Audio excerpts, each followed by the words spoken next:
इस वीडियो में BSSC inter स्तरीय प्रारंभिक परीक्षा जो 29 जनवरी 2017 को हुआ था उसके मैथमेटिक्स के प्रश्नों को सॉल्व करेंगे। जैसे प्रश्न संख्या 72 को हम देखते हैं। जैसे दो संख्या x और y का एचसीएफ और एलसीएम क्रमशः 4 और 48 है, तो x और y का मान ज्ञात करिए। तो यहाँ पे इसका सिंपल एक फार्मूला होता है कि पहली संख्या गुणे दूसरी संख्या बराबर एलसीएम गुणे एचसीएफ। तो यहाँ पहली संख्या क्या है, x है हमारा, दूसरी संख्या क्या है हमारा, y है। तो इसका प्रोडक्ट होता है एलसीएम गुणे एचसीएफ या एचसीएफ गुणे एलसीएम, आप यहाँ पे लिख सकते हैं। तो ये फार्मूला आप लोग याद रखिए, पहली संख्या गुणे दूसरी संख्या बराबर एचसीएफ गुणे एलसीएम। तो यहाँ पे एचसीएफ की संख्या दिया हुआ है, देख लीजिए प्रश्न में, यहाँ पे एचसीएफ दिया हुआ है 4, एलसीएम दिया हुआ है यहाँ पे 48। ये एलसीएम का वैल्यू हो गया। इनको प्रोडक्ट करेंगे। अब यहाँ पे ऑप्शन में देख लीजिए, प्रोडक्ट करते हैं हम यहाँ पे, तो 8 चौका होता है 32, 32 का हो गया 2। तो 2 देख लेते हैं, अंक यहाँ लास्ट पॉइंट, लास्ट जो डिजिट है वो 2 यहाँ पे है। तो ये हमारा आंसर हो जाएगा। चूँकि यहाँ पे 2 नहीं दिया हुआ है, यहाँ भी नहीं दिया हुआ है, ऑप्शन डी में भी नहीं दिया हुआ है। अगर मान लीजिए 2 ऑप्शन में अगर 2 दिया होता तो हम पूरा मल्टीप्लाई करते, तो 8 चौका 32 का 2 और 4 चौका 16 और 2 16 3 19, तो 192 हमारा यहाँ पे उत्तर हो जाएगा। प्रश्न में ये भी हो सकता है कि x और y का वैल्यू दिया हो और आपसे एचसीएफ और एलसीएम का प्रोडक्ट पूछ रहा हो, तो सिंपली उन दोनों को भी मल्टीप्लाई कर देंगे। तो ये फार्मूला याद रखिएगा, X Y is equal to HCF into LCM. यहाँ पे x क्या है पहली संख्या, y क्या है हमारा दूसरी संख्या। ये हमारा पहली संख्या है और ये हमारा क्या है दूसरी संख्या है। आई थिंक इतना एक्सप्लेनेशन सही है। अब दूसरे प्रश्न पे चलते हैं। दो भिन्नों के महत्तम समापवर्तक, जिसे हम एचसीएफ कहते हैं, और लघुत्तम समापवर्तक विषय में क्या सही है। तो सिंपल ये भिन्न के केस में एचसीएफ और एलसीएम का फार्मूला पूछ रहा है, जो कि यहाँ पे फार्मूला ही दिया हुआ ऑप्शन ए के अंदर। तो एचसीएफ बराबर होता है अंश का एचसीएफ और हर का एचसीएफ। तो ये फार्मूला हमारा बिल्कुल सही है, जो इसका हमारा करेक्ट आंसर है। अब दूसरा फार्मूला देख लेते हैं। अगर एलसीएम पूछेगा तो एलसीएम भिन्न का क्या होता है वो भी देख लेते हैं। एलसीएम पूछे तो सबसे ऊपर एलसीएम देखिए, एलसीएम यहाँ पे लिखा होगा, और यहाँ पे अंश का एलसीएम यहाँ पे रहेगा, और नीचे में एचसीएफ आ जाएगा, ये हर का रहेगा। एक एग्जाम्पल से भी देख लेते हैं। एग्जाम्पल एक हम लोग देख लेते हैं। जैसे आपका 1/2 है, पहला भिन्न, दूसरा भिन्न 3/5 है। तो अगर इस प्रश्न में पूछेगा कि इसका हमको एचसीएफ निकालना है, तो इसका एचसीएफ क्या हो जाएगा, सिंपल इसका एचसीएफ, तो ऊपर वाले का एचसीएफ लेंगे, मतलब एचसीएफ किसका लेंगे हम 1, 3। अंश का हम एचसीएफ लेंगे बटा हर यहाँ पे 2 और 5 है, इसका हम एलसीएम लेंगे।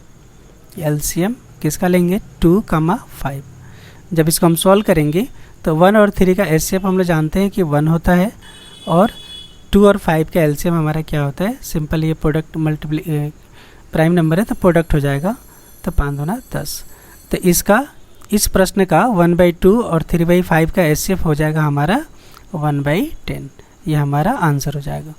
इसी प्रश्न में अगर पूछ दे कि एलसीएम इसका निकालिए, तो एलसीएम हम कैसे निकालेंगे, तो ऊपर में एलसीएम लिख दीजिए, और एलसीएम किसका, अंश का। अंश यहाँ पे क्या है 1 और 3 है, 1, 3, और हर यहाँ पे क्या हो जाएगा, एचसीएफ हो जाएगा नीचे में, यहाँ पे 2, 5। तो यहाँ पे एलसीएम 1 और 3 का हमारा क्या हो जाएगा 3 हो जाएगा, और एचसीएफ हमारा 2 और 5 का हो जाएगा 1। तो इस केस में आंसर हो जाएगा हमारा 3। अब मैं यहाँ पे मान के चल रहा हूँ कि आपको एलसीएम एचसीएफ निकालने आ रहा होगा, तो मैं सिर्फ भिन्न का एलसीएम एचसीएफ यहाँ पे प्रश्न में पूछा गया है तो मैंने आपको करके दिखाया। तो 1/2 और 3/5 का एलसीएफ एचसीएफ हमने यहाँ पे निकाल करके आपको दिखा दिया है। यदि आप प्रश्न जानते हैं तो आप स्किप करके अगले क्वेश्चन पे जा सकते हैं। अगला प्रश्न देखते हैं। अब यहाँ पे देखिए, एक बहुत अच्छा सवाल है ये कि 48 108 और 140 का महत्तम समापवर्तक ज्ञात करिए। तो इसका आपको महत्तम समापवर्तक निकालना है। तो एक ट्रिक मैं यहाँ पे बता देता हूँ कि ऐसा संख्या इसमें देखिए जो तीनों में डिवाइड हो रहा हो। जैसे 5 डिवाइड नहीं हो रहा है, 5 आपका देखिए डिवाइड नहीं होगा। कौन? 48, 8 5 40, 8 6 48 डिवाइड हो रहा है। 5 दूना 10, ये डिवाइड नहीं हो रहा है। 108 ये डिवाइड नहीं हो रहा है, तो ये आपका महत्तम समापवर्तक हो ही नहीं सकता है। उसी तरह 7 भी नहीं हो सकता है। अब 4 और 2 में हो सकता है। तो इन दोनों में जो बड़ी संख्या दोनों से, अगर दोनों से डिवाइड हो रहा है तो यहाँ पे हमारा HCF क्या हो जाएगा? इनमें से बड़ी संख्या हो जाएगी। ये छोटी संख्या तो ये नहीं होगी, ये हमारा हो जाएगा HCF। अब इसको मेथड से बनाना कैसे बनाएंगे वो देख लेते हैं। अगर आप बनाना चाहते हैं मेथड से तो हम इसका फैक्टर निकालते हैं। कैसे फैक्टर निकालेंगे? तो 48 का फैक्टर निकालेंगे। तो 48 का यहाँ पे हम लोग कर लेते हैं। 48 का हम जब फैक्टर निकालेंगे तो फैक्टर निकालना आई थिंक आप लोग जान रहे होंगे। अगर आप कमेंट लिखेंगे तो मैं भी बता दूंगा कैसे निकालेंगे। तो इसका फैक्टर सिंपल एक करके मैं आपको बता देता हूँ। जैसे यहाँ पे 48 का मैं फैक्टर निकाल के आपको समझा देता हूँ। तो यहाँ पे 2 से डिवाइड करिए इसको, 2 दूना 4, और यहाँ पे 2 से डिवाइड करेंगे तो आ जाएगा 4। सिंपली आधा कर दीजिए, 48 का आधा हो गया 24। फिर से 2 से डिवाइड करिए तो आधा कर दीजिए, 12 दूना 24। फिर 2 से इसका करिए तो आधा कर दीजिए, 12 का आधा कितना हो गया? 6। अब 6 फिर से यहाँ पे आधा कर दीजिए, 2 तिया 6, 3 मर्त में चला गया। तो यहाँ पे देखिए factor 2 into 2 into 2 into 2 into 3। तो इसका 48 का फैक्टर कितना हो गया? 2 multiply by 2 multiply by 2 multiply by 2 multiply by 3। तो ये 48 का फैक्टर हो गया। इसी तरह 108 का भी हमको फैक्टर निकालना पड़ेगा। 108 का जब हम फैक्टर निकालेंगे तो ये फैक्टर हो जाएगा हमारा यहाँ पे 2 इंटू 2 इंटू 3 इंटू 3 इंटू 3। अब मल्टीप्लाई करके देख लीजिए, 108 आ जा रहा है। या अलग से आप इस तरह, जिस तरह मैंने यहाँ पे निकाला है वैसे 108 का भी फैक्टर करते हुए चले जाइए। उसी तरह हम 140 का भी जब हम फैक्टर निकालेंगे तो हम इसका फैक्टर क्या हो जाएगा? इसका फैक्टर हो जाएगा 2 इंटू 2 इंटू 5 इंटू 7। अब ये फैक्टर निकालने के बाद हम कॉमन देखेंगे। देखिए ये 2 भी कॉमन है, ये कॉमन है, यहाँ भी कॉमन है, यहाँ पे कॉमन है। ये सेकंड 2 भी कॉमन है, ये भी कॉमन है, ये भी कॉमन है। अगला 2 यहाँ पे नहीं है, यहाँ पे भी नहीं है। 3 का देखेंगे, 3 यहाँ पे है लेकिन 140 वाले में 3 नहीं है।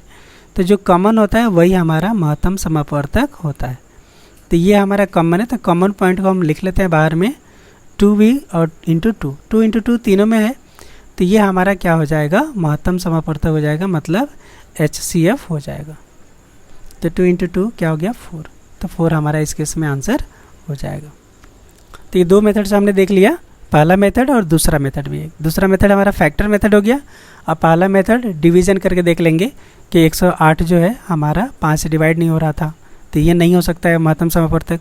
7 से हमारा डिवाइड ये नहीं हो रहा था, तो 7 भी हमारा नहीं होगा। 4 और 2 से डिवाइड हो रहा था, इनमें देखेंगे बड़ा कौन सा है। चूँकि 4 बड़ा है तो ये हमारा महत्तम समापवर्तक हो गया और 2 हमारा नहीं हुआ। तो इस तरह भी करके हम लोग देख लेंगे। चलते हैं अगले सवाल पे। ये बहुत अच्छा सवाल है, बार बार पूछता है कि सेल्सियस में कोई दिया हुआ है। जैसे यहाँ पे सेल्सियस में पूछ रहा है, आपका दिया है फ़ारेनहाइट में दिया हुआ है। तो 5 फ़ारेनहाइट जो दिया हुआ है, 5 डिग्री फ़ारेनहाइट, इसको सेल्सियस में निकालना है। तो इसका सिंपल सोल्यूशन, अगर आप फॉर्मूला आपको मालूम है तो आप ये निकाल पाएंगे।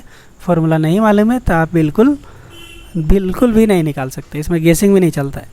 तो चलिए हम लोग फार्मूला सीख लेते हैं, बहुत आसान फार्मूला है।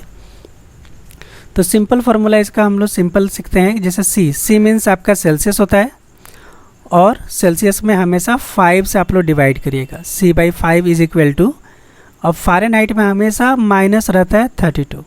तो ये भी बिल्कुल एकदम दिमाग में बैठा लीजिए, F-32 आपको लिखना ही है। अब यहाँ पे हम डिवाइड करते हैं 9 से, तो C/5 is equal to F-32/9। ये फार्मूला बिल्कुल आप दिमाग में एकदम बैठा लीजिए। ये फार्मूला याद रहेगा तो आप सेल्सियस से फ़ारेनहाइट या फ़ारेनहाइट से सेल्सियस निकाल पाएंगे।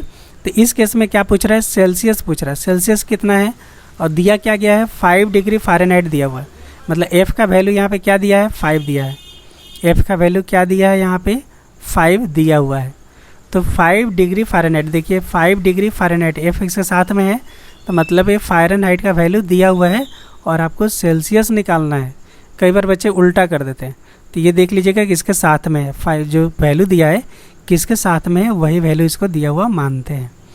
तो फ़ारेनहाइट के यहाँ पे वैल्यू, तो पहले हम सी को निकाल लेते हैं, सी को अलग कर दीजिए क्योंकि सी को निकालना है। तो 5 यहाँ डिवीज़न में इधर जाके मल्टीप्लाई हो जाएगा, मतलब f माइनस 32/9 हमारा पहले से है, और 5 यहाँ पे जाएगा, यहाँ भाग लगा है तो यहाँ पे क्या हो जाएगा, मल्टीप्लाई हो जाएगा। तो चलिए अब f का वैल्यू हम प्लेस करते हैं। f का वैल्यू यहाँ पे क्या दिया हुआ है, 5 दिया हुआ है, तो 5 माइनस 32/9 मल्टीप्लाई बाई 5। अब तो सिंपल हो गया। अब देखिए 5 में से 32 नहीं घटेगा, तो 32 में से 5 को घटा दीजिए और उसके पहले माइनस लगा दीजिए, तो माइनस हो गया 27। तो 32 में से ऐसे घटाएंगे 5 तो आ जाता है 27, बाटा में है 9 और गुड़े 5। अब हम जानते हैं 9 3 27, आराम से कट जाएगा, 9 2 18, 9 3 27, 3 मतलब कट गया। और यहाँ पे माइनस साइन को ध्यान में रखिएगा, माइनस है। अब ये 5 3 15, तब क्या होगा, माइनस को हम पहले लिख देंगे और 5 3 15, ये डिग्री सेल्सियस निकल गया। अब यहाँ पे हम साथ में सी लिखेंगे, तो देखिए माइनस 15 डिग्री सेल्सियस। तो क्वेश्चन में गिवन है 5 degree Celsius equal to minus 15 degree Celsius. यहाँ माइनस ध्यान रखिएगा, ये गलत है क्योंकि ये प्लस 15 डिग्री सेल्सियस है, ये है हमारा माइनस। तो इसका डी आंसर हमारा सही होगा, यहाँ पे माइनस 15 डिग्री सेल्सियस होगा। आई थिंक आपको ये बहुत अच्छे से समझ में आ गया होगा। कुछ लोग ये भी फार्मूला आप याद रखते हैं, ये भी देख लीजिए, इसी से बना हुआ है कि C/100, बहुत लोग ये बच्चे याद रखते हैं, C/100 is equal to F minus 32/180। तो ये भी सिंपल वही निकल जाता है, इसको कटाओगे आप, 0 से 0 कट जाएगा और यहाँ से 2 बचे 10 और यहाँ पे 2 9 18, तो उसी में कन्वर्ट हो गया C/5 is equal to F minus 32/9। तो चूँकि एग्ज़ाम में अगर आप याद रखते हैं तो आपको टाइम वेस्ट होगा यहाँ पे, कि आपको ये कटाना ही पड़ेगा, फाइनली छोटा ही करना पड़ेगा, तब तो पहले से छोटा करके आप याद कर लीजिए, तो आपका यहाँ पे समय की बचत होगी। तो इसलिए C/5 is equal to F minus 32। आप ये फार्मूला एकदम रट्टा मार लीजिए, जब तक ये फार्मूला याद नहीं रहेगा इस तरह का सवाल आपसे बन ही नहीं सकता है, और ये हर जगह सवाल पूछता है। अगले क्वेश्चन में चलते हैं। ये बहुत अच्छा सवाल है, 76 नंबर। इसका बिल्कुल आप लोग ध्यान में रखिए, क्वेश्चन जैसा पूछ रहा है वैसा ही आपको आगे बढ़ना है। 20 पुस्तकों का क्रय मूल्य X पुस्तकों के विक्रय मूल्य के बराबर है। इस तरह के सवाल बराबर देखने को मिलता है, और यदि लाभ प्रतिशत 25% हो तो X का मान ज्ञात करिए। तो सिंपल, अभी आपको फोकस यहाँ से यहाँ तक करना है, इसमें 2 पार्ट आपको ध्यान रखना है। तो 20 पुस्तकों का क्रय मूल्य जैसा पूछ रहा वैसा लिख दीजिए, 20 पुस्तकों का क्रय मूल्य, बस इतना पहले लिखिए। 20 पुस्तकों का क्रय मूल्य, क्रय मूल्य मतलब CP, कॉस्ट प्राइस, आप हिंदी में भी लिख सकते हैं 20 क्रय मूल्य। तो चूँकि 20 क्रय मूल्य लिखेंगे टाइम वेस्ट होगा, तो क्रय मूल्य को कॉस्ट प्राइस CP, तो 20 CP इज इक्वल टू, अब सेकेंड पार्ट देखिए, X पुस्तकों के विक्रय मूल्य के बराबर है। बराबर वाला बोल रहे हैं, तो बराबर साइन हमने दे दिया, किसके बराबर, X पुस्तकों के विक्रय मूल्य। तो X पुस्तकों का विक्रय मूल्य, विक्रय मतलब सेलिंग प्राइस, यहाँ पे विक्रय मूल्य मतलब सेलिंग प्राइस, बेचने वाला प्राइस। तो यहाँ पे सिंपल हो गया। फर्स्ट पार्ट में देखिए 20 पुस्तकों का कॉस्ट प्राइस और X पुस्तकों का सेलिंग प्राइस, ये दोनों क्या है, बराबर है। यहाँ पे सवाल में पूछ रहा है, बराबर दे रहा है, अपने से बराबर नहीं लगाना है। तो 20 पुस्तकों का क्रय मूल्य X पुस्तकों के विक्रय मूल्य के बराबर है, आपने ये बना दिया। तो सबसे पहले तो इतना आपको करना पड़ेगा, सवाल से पढ़ करके आपको ये लिखना पड़ेगा। अब यहाँ पे देखिए इक्वेशन हो गया सिंपल, CP को यहीं पे रहने दीजिए, SP को इधर से लेके आइए, यहाँ पे मल्टीप्लाई है, यहाँ पे आ जाएगा तो डिवाइड हो जाएगा। X जो है इसको यहीं पर रहने दीजिए, ऊपर यहीं पर रहने दीजिए। अब इसको 20 को इधर ले जाएंगे, यहाँ पे मल्टीप्लाई है, यहाँ जाके डिवाइड हो जाएगा। अब देखिए CP के सामने क्या है, X है, CP के सामने क्या है, X है, तो इसलिए CP हमारा क्या हो गया, X हो गया। SP के सामने क्या है, 20 है, तो यहाँ पे SP हमारा क्या हो गया, 20 हो गया। आप यहाँ वेरिएबल ले सकते हैं, लेकिन यहाँ पे डायरेक्ट आप लिखिए, कोई टेंशन नहीं है। अब प्रश्न का सेकंड लास्ट पार्ट पढ़िए, यदि लाभ 25% है तो X का मान ज्ञात करिए। फाइनली हमको X का मान ही ज्ञात करना है। लाभ यहाँ पे 25% दे दिया गया है, तो चूँकि लाभ पर से 25% है तो SP कैसे निकालते हैं, 125, तो कॉस्ट प्राइस पर निकालते हैं। कभी भी लाभ हम निकालते हैं तो CP पे निकालते हैं, कॉस्ट प्राइस पे निकालते हैं, SP पे कभी नहीं निकालते हैं। तो बिल्कुल एक गार्ड मान लीजिए, SP पे हम लाभ कभी नहीं निकालेंगे, नेवर, हमेशा कॉस्ट प्राइस पे निकालेंगे। तो यहाँ पे कॉस्ट प्राइस हमारा दिया हुआ है x का हम सेलिंग प्राइस निकाल रहे थे, 125% दे रहा है, तो 125, 100 जोड़ दीजिए उसमें, 125 बटा 100, तो ये क्या निकल गया, SP निकल गया। मतलब कॉस्ट का 125 बटा 100 ये SP निकल गया। तो SP निकल गया, यहाँ पे SP क्या दिया हुआ है 20, तो इसके बराबर में कर दीजिए। हमने CP पे अभी SP 125 का निकाला, ये SP के बराबर, तो ये टोटल ये वैल्यू जो है ये आपने क्या निकाला है, ये निकाला है आपने SP निकाला है। और ये 20 क्या है, ये भी हमारा SP है। तो SP हम बराबर आसानी से कर सकते हैं, कोई दिक्कत नहीं है। अब यहाँ पे चूँकि x निकालना है तो x को यहाँ पे रहने दीजिए, और यहाँ पे 20 है तो 20 को यहाँ पे रहने दीजिए। अब यहाँ पे क्या करिए, ये 125 बटा 100 इधर भेजिए, तो 100 यहाँ पे डिवाइड हो रहा है, तो डिवाइड हो रहा है तो यहाँ पे मल्टीप्लाई हो जाएगा, और यहाँ पे 125 मल्टीप्लाई हो रहा है तो यहाँ पे हो जाएगा डिवाइड, मतलब सिंपल उलट जाएगा। तो 100 बटा 125। अब इसको कटा दीजिए, 25 का टेबल आपको याद ही है, 25 पचे 125, 25 पचे 125 और 25 चौका 100। 25 का टेबल बिल्कुल याद कर लीजिए, बहुत आसान होता है। और 5 का ये इसको डिवाइड करिए, 5 चौके 20, 5 चौके 20, तो x का वैल्यू यहाँ पे क्या हो जाएगा, 4 गुणे 4 16, तो 16 हमारा यहाँ पे आंसर हो गया। यही प्रश्न में पूछ रहा है कि x का मान क्या होगा, x का मान यहाँ पे 16 हो गया। आई थिंक आपको समझ में आ गया होगा। सवाल को बहुत अच्छे से पढ़िए, टुकड़े टुकड़े में करके पढ़िए। 20 पुस्तकों का क्रय मूल्य x है, मतलब 20 CP, और दूसरा टुकड़ा है x पुस्तकों का विक्रय मूल्य कितना है, तो x SP, दोनों बराबर है तो बराबर कर दीजिए। यहाँ से CP SP निकाल लीजिए, CP SP हमने यहाँ पे निकाल लिया। अब यहाँ पे कोशिश करिए कि लाभ प्रतिशत दिया हुआ है तो SP SP हम बराबर कर देंगे। तो यहाँ पे एक कॉस्ट प्राइस का हम SP आराम से निकाल सकते हैं, क्योंकि यहाँ पे प्रॉफिट दिया हुआ है, तो x इंटू 125/100, तो सिंपल होता है। 25% में 100 जोड़ दीजिए और उसको x में मल्टीप्लाई करके दीजिए, तो आपका हो जाएगा ये SP बराबर हो गया, और इस प्रकार x का वैल्यू आपका 16 आ गया। तो ये प्रॉफिट एंड लॉस का ये सवाल था, ये प्रॉफिट एंड लॉस का सवाल था, बहुत आसान सवाल था। अगले सवाल पे चलते हैं। देखिए 77 नंबर क्वेश्चन, देखिए ये बहुत ही आसान है। यहाँ पे बॉडमास रूल अगर आपको याद होगा, का को पहले काटिए, ता पीछे दे भाग, गुणा करे धन जोड़ दे, ऋण को दे घटाए। तो पहले का के की अगर सवाल में दिया हुआ है तो उसको पहले सॉल्व करेंगे। अगर का के की अगर प्रश्न में दिया हुआ है, उसके बाद ब्रैकेट को हम सॉल्व करेंगे, उसके बाद हम डिवीज़न को सॉल्व करेंगे, भाग को, उसके बाद मल्टीप्लिकेशन को, फिर प्लस, फिर माइनस को। तो यहाँ पे देखिए का तो कोई प्रश्न में दिया नहीं है, यहाँ पे ब्रैकेट दिया तो हम ब्रैकेट को फर्स्ट प्रायोरिटी देंगे। तो यहाँ पे देखिए ये ब्रैकेट दिया हुआ, तो ब्रैकेट को पहले सॉल्व करेंगे, और इसको सॉल्व करने के बाद इसको 75 समय लास्ट में जोड़ना है। ये देखिए यहाँ पे जो एडिशन वाला यहाँ पे, तो इसको सॉल्व करेंगे तो कैसे, 0 से 0 कट जाएगा हमारा, और 5 से भाग लगाओगे 125, तो अभी मैंने बताया 25 पचे 125, तो ये हो जाएगा हमारा 25 मर्त में कट जाएगा, ये पूरा पूरा कट जाएगा। तो ये 25 आया, तो 7525, 7500 में 25 को हम जोड़ देंगे यहाँ पे, तो हमारा आंसर क्या हो जाएगा 7525। ये देखिए हमारा बी आंसर हो गया 7525। तो इस तरह इसको आप लोग बना दीजिए। इसमें पेन भी आपको छूने की आवश्यकता नहीं है, दिमाग से ही 0 0 कट गया। अब 25 पचे 125, 25 आया, 7500 में 25 जोड़ेंगे, 7525 आ जाएगा। अगले सवाल पे हम लोग देखते हैं 78 नंबर हम लोग देखते हैं। देखिए 78 नंबर थोड़ा सा ट्रिकी सवाल है। ट्रिकी सवाल इन द सेंस, अगर आपको रूट का डेफिनेशन नहीं मालूम है तो इसमें आप स्ट्रगल कर सकते हैं सवाल को बनाने में। तो ये रूट का मैं थोड़ा सा कॉन्सेप्ट बता देता हूँ, जो लोग नहीं जानते उनके लिए। तो 1/2 अगर दिया हुआ है, ऐसा किसी भी संख्या के बाटा में ऊपर में कुछ दिया हुआ है तो उसको आसानी से रूट में बदला जा सकता है। तो यहाँ पे देखिए रूट यहाँ पे आसानी से आ जाएगा इस तरह के प्रश्न में।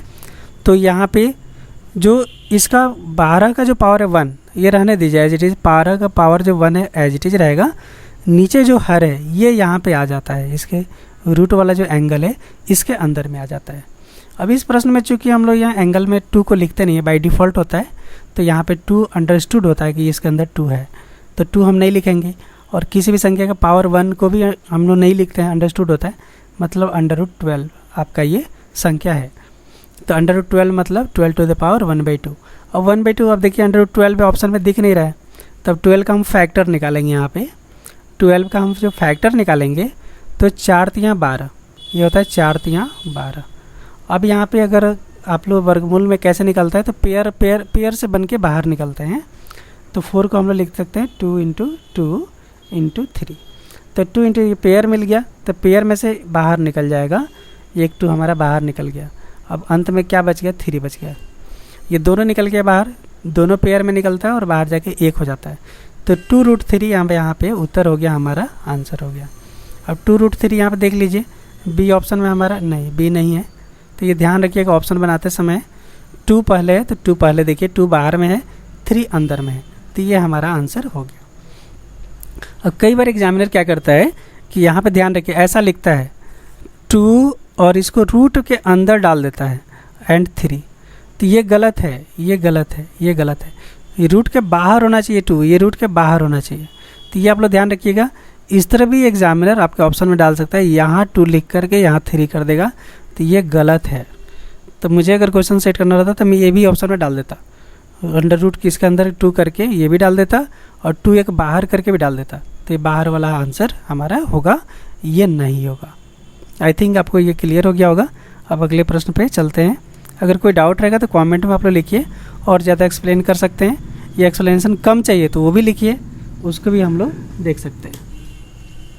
और अगला वीडियो भी आपको चाहिए तो आप हमें कमेंट या लाइक करके मोटिवेट करिए या सूचित करिए कि अगला आपको वीडियो पसंद आ रहा है तो हम लोग बनाएंगे, अगर आपको पसंद आ रहा है तो हम लोग स्टॉप कर देंगे। तो नेक्स्ट वीडियो हम लोग अगले वीडियो में हम लोग देखेंगे। आज के लिए इतने ही प्रश्न देखते हैं। अगर आपको पसंद पड़ता है तो तुरंत, आज नहीं तो कल 3-4 वीडियो हम लोग बना देंगे। अगर नहीं कुछ रिस्पॉन्स आता है तो हम लोग यहीं पे स्टॉप कर देंगे। तो धन्यवाद वीडियो देखने के लिए। आप ज़रूर कमेंट करिए, बताइए आपको क्या इसमें कुछ मिस्टेक है वो भी बताइए। अगर लगता है कि और ज़्यादा एक्सप्लेनेशन चाहिए या कम एक्सप्लेनेशन चाहिए तो हमें सूचित करिए। धन्यवाद।